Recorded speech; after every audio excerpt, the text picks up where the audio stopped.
Hey guys, today I'm talking about a forever burn candle or an eternal candle, and this one in particular I'm making just for my camping gear, my hiking gear, and I'm going to make it rather small, but you're not limited to just making a small size.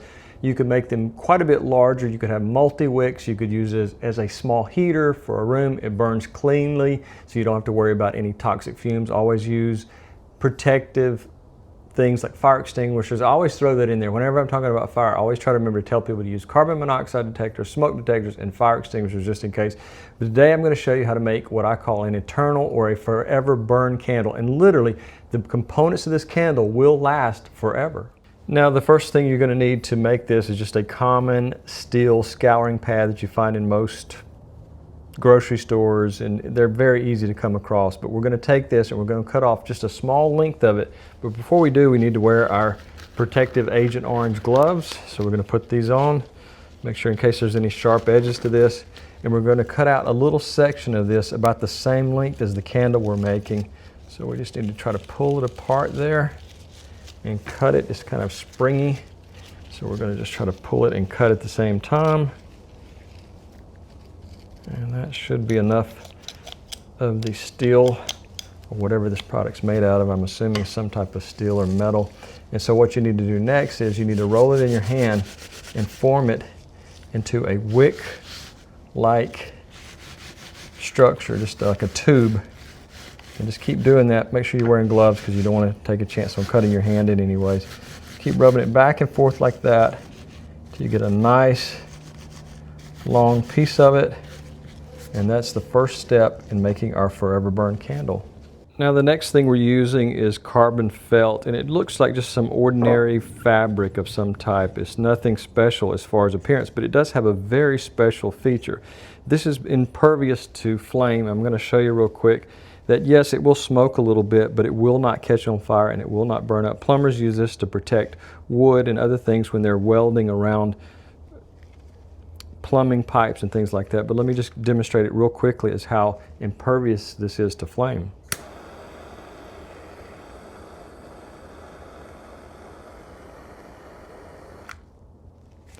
As you can see, there's some smoke, but it's still intact. No real damage to it. A little bit of a smell now in the greenhouse, but that's one of the second components we're using on the Forever Burn candle. Now next on this plumber's felt, we want to have it almost the full length of the candle we're making. So I'm going to cut a small strip of this all the way up the side there. We only need a small piece. And that's going to be added to our scouring pad in a very unique way by something that would not normally be used in the world of candle making. But let me just get these gloves off and I'll show you exactly what I'm talking about. Now this is a very common thing in the bonsai world. It is very soft copper wire. You can see you can bend it very easily by hand, and we need a small length of it to combine the two components we've already created. So we're going to cut maybe about 6 to 8 inches of this, and this cuts so easily, it's so soft you can cut it with a pair of scissors. Unlike other types of wires, you're going to need a wire cutter. But there you go. That's the second piece we need, or excuse me, the third piece we need to create our wick for our forever burn candle. Now we're using this of course in our candle to create structure to our wick to help it support itself. And in the bonsai world, this also creates structure for very delicate branches where you can form them and have them growing in different ways. But we're going to start close to the top of our wick, and we're just going to encircle this in kind of a spiral pattern. And I probably should be wearing gloves, but I've misplaced them. So we're just going to go on with this and just go down the full length of our wick and just try to wrap it. This is the same method you use in the bonsai world. You're just going to wrap it in a circular fashion, round and round, until you have a spiral that will stand on its own. And we're going to also use something at the base of our wick that will help it support it as well. So we're just going to have to work with this for a couple minutes and just carefully use kind of a spiral pattern there. And I'm just struggling a little bit to get it just right. But that's what we're using. We're having that spiral pattern. So now it will stand on its own. I'm going to do a little bit of cutting, trim it up, straighten it up, and maybe do just a little bit more tightening on that spiral. But that's what you're doing, is you're creating this long self-standing wick so it won't fall over once the candle starts burning down. Okay, so as you can see, I've wrapped it 3 times here at the bottom. Then we have that spiral pattern where they're entwined with each other. the carbon felt and our metal that came from our scouring pad. So that's our next step, is to create something that will stand on its own. This wick will not burn up. It is an eternal wick. It will last forever. So you need, even though your different types of waxes will decrease in our container, this will continue to burn forever. So only thing you'll need to do is replace your wick periodically, but this will burn, and the carbon felt will draw the wax up to the top and help create a little bit larger flame, and it will keep it burning even when the candle is getting close to the bottom of our container. Now we need something at the base of our candle that will help it stand up and not lean to one side or the other once we pour our molten wax in. So I'm going to use this right here. I'm hoping that's in frame there, but this is just what you find on the bottom of a standard candle. It also does the same function, as it helps the candle stand up as the wax is poured into the container. So I'm going to need to, let's see if I can get that in focus, a little bit out of focus there. I'm going to remove this wick and expand this hole so our bonsai wire will go into here and it will help support it. So let's see if I can get that done. I'm going to use a couple of different types of tools to try to make this work. One is a paddle bit with a bit of a sharp end there.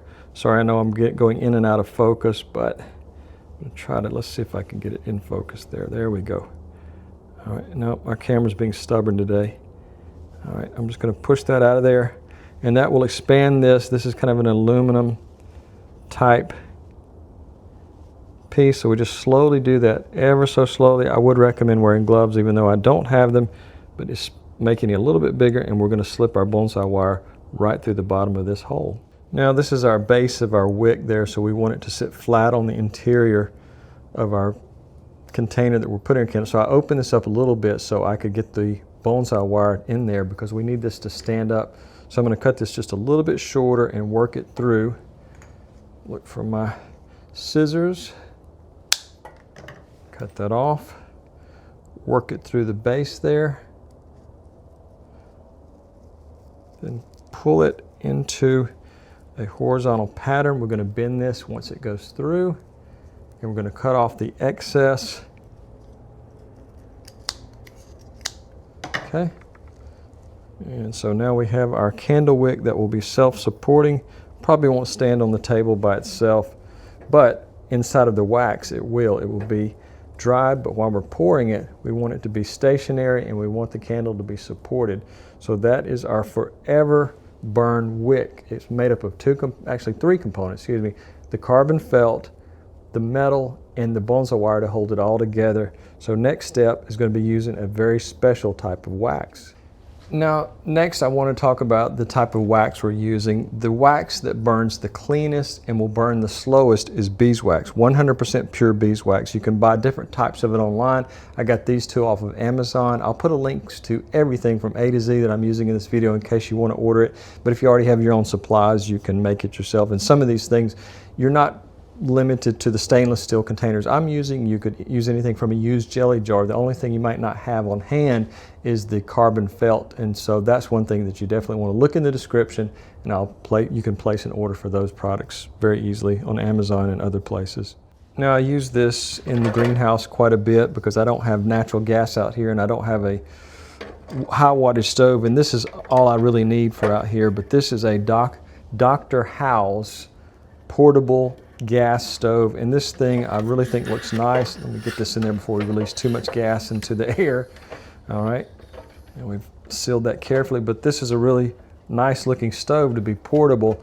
It's something I purchased online. I actually had to have it shipped from Korea, but I believe they're now selling these on Amazon. But I thought it was a really nice gas stove as compared to some of the other cheaper ones along the way. So I'll put a link to this as well. When I ordered it, it was quite expensive. Now you can purchase it for probably half price or less online, but it's good for emergencies too. If you ever have a power outage, you can cook on this really easily. All right, let's light our stove so we can melt our beeswax. Very easy to light. We're going to put our beeswax in the container, and we need to do that quickly because this pot is going to heat up very quickly.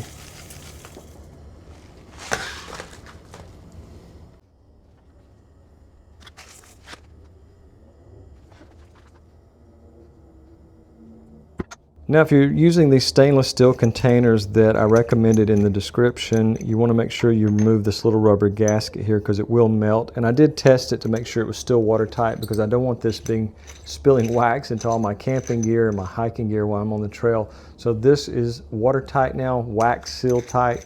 You don't have to worry about your wax leaking. If it's a 100-degree day, it won't leak out of there. But what we're going to do next is we're going to take our funnel, we're going to place our wick inside.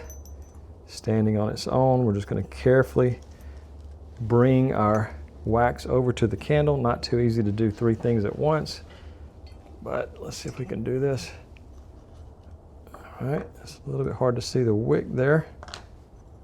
All right, we're going to dip our base here into the wax and then put it right in the middle there. And again, I'm going to try to do this with this funnel so I don't make a huge mess on my table, and just pour our wax slowly into our container until it's almost to the top. Now, what is it they say? The best laid plans of mice and men often go astray. Well, this one went astray, so I've got some wax on my table, so I'll have to take a razor blade and get it off there. But what I've did is I've taken a small piece of that bonsai wire just in case it wants to move because my table's not quite level.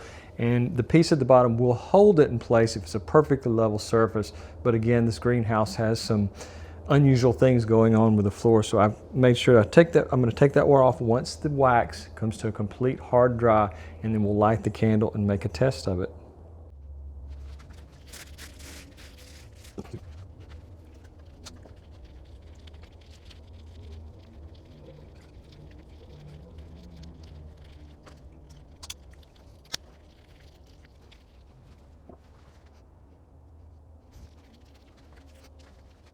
So this is really a great candle because it's really indestructible. It can't be crushed in your backpack.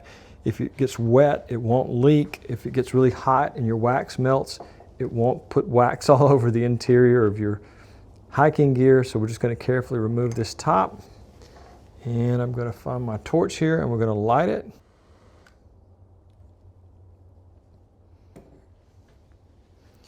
So this is a great candle. It puts off just a little bit of light in your tent, or if you're in a power outage situation, it would put off light maybe even more than a standard candle. You can see the flame is a little bit larger.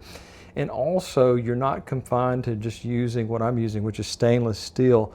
You can use a jar where it'll be better in a power outage situation, but I'm using these specifically for hiking and camping. But I'm going to show you a much larger candle once the wax hardens and dries that you can keep in your pantry that you can use for emergency power outage. But as you can see, it's putting off a good bit of heat, good bit of light, and it's perfect. You can just put it out really easy by putting the top on it, closing it down, and then throw it in your camping and hiking gear, and you'll have it with you anywhere you go. Like I say, it's a forever candle. It's indestructible on the outside. The wick will never burn up. Obviously, you have to replace your wax, but I've given you the formula for the best wax there is, which is beeswax. It will burn cleaner and burn longer than any other type of wax. Now I want to demonstrate one other thing here. This one I just lit, and this one's been burning for about a minute. So the longer it burns, the better the flame gets. So initially your flame's going to be rather small, but it will grow over time and it will put out quite a bit more heat. So you could actually cook on maybe 2 or 3 of these pretty easily with a stand.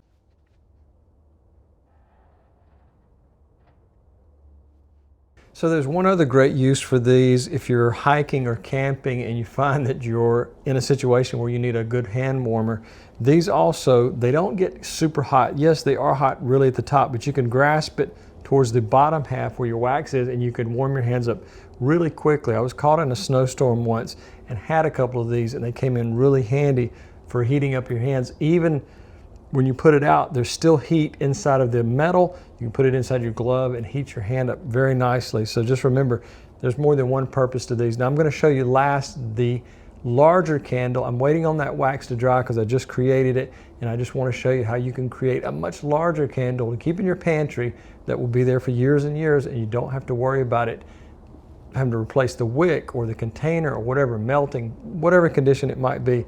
This will last for years and years. Of course, like I said, you're going to have to replace your beeswax, and it is the longest burning wax, so I would recommend ordering some of this if you're going to make the candles. Now the candle on the left is a little bit larger than average mason jar, and there's the metal stainless steel one right next to it, but you can see the flame is quite a bit larger on the mason jar because I left the wick out a lot higher than the small one there. The higher your wick is from the wax, the more it's going to draw it up in there and the bigger your flame's going to be. So you could cook on this. I've got a plant stand that I keep in my camper along with one of these mason jar type candles. You can put the plant stand around it and set something on top of it. Cook a cup of coffee, something with just doesn't require massive amounts of heat. You could have 2 of these and cook something even better. So just remember, this can be used in so many ways. It's a forever candle because you will never have to replace your wick. You will never have to replace your container. It's not like a regular candle. It burns up and there's nothing left. So these will last for years and years and years.